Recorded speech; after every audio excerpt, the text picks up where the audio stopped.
You're watching Channel 7 News, #1 in Northern California, with Pete Wilson and Ana Chavez. Pete Giddings has weather and Dan Lovett with sports. Now, Channel 7 News at 6.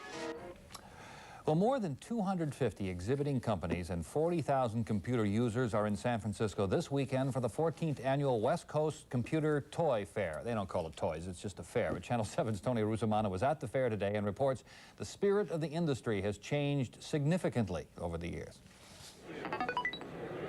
Are you going to ride me now, Steve? The answer to that question usually is yes. Since 1983, computer consultant and writer Steve Roberts has logged 16,000 miles on his electronic home on wheels.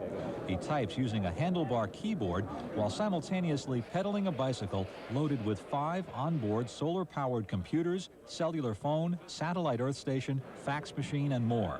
A lot of what happens that makes it interesting is that I have this stable home in what I've come to call data space, which is the Genie network, and I live online even while my body's moving around physically. So it makes it possible to have this adventure and just being on the road full time without the normal sense of getting lonely and frustrated and disconnected from the rest of the world. There's no room to be lonely here at the West Coast Computer Fair. While dealers and manufacturers hawk their doodads and gadgets on the floor, hackers and hobbyists trade programs in back corners and hallways, trying to keep alive a spirit from the industry's earlier days. You had a lot more new entrepreneurs and small entrepreneurs bringing out devices and equipment that they developed in their garages, which we don't see today. You use large corporations, and it's kind of a different spirit. Back in the 1970s and early 80s, when personal computers were young, the products found at the computer fair pretty well shaped the direction of the industry, and everyone was there to watch. No more. Today, at the precise moment the fair opened, a court case began here in federal court just a few blocks away.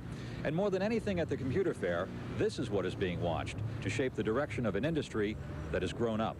Attorneys from Apple Computer, Hewlett-Packard, and Microsoft, companies that grew from garage startups to multi-billion-dollar corporations, are arguing over who owns the way a computer looks and sounds. Today, Judge William Schwarzer issued a tentative ruling that Microsoft did not have the right to use Apple's Macintosh visual display technology. The case will continue next month. A final decision against Microsoft may block IBM's attempt to make its computers act more like the Macintosh. In San Francisco, Tony RUSSOMANNO, Channel 7 News.